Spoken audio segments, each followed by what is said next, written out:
بسم الله الرحمن الرحيم. ابراهيم عبد النبي اسماعيل حموده من قريه الفرستة، مركز بسيون، محافظه الغربيه. احنا مشاركين في معرض تراثنا للدوره الثانيه.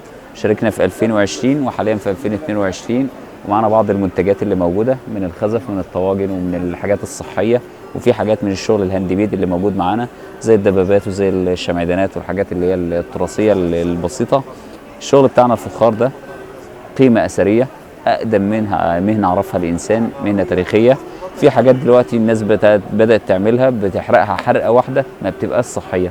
تبدا الناس تبعد عن المنتج الفخاري اللي هو حاجه من الطبيعه، حاجه شكلها فيه ارتياح. في ناس بتحب المهنه دي بتجيب اولادها بيتعلموا على الدولاب اللي هو ده، لانها بتجيب الطاقه الايجابيه اللي عندهم وبتديهم دفعه في الحياه بتاعتهم. شرفتونا في المعرض يا فندم، شرفتونا.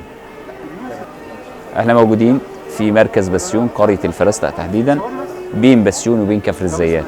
في تواصل بالنسبه لنا على التليفون، اي حاجه ممكن لو اوردر معين او اي تعامل ممكن يتم من خلال التليفون والاتصال معنا. نتشرف بحضرتك.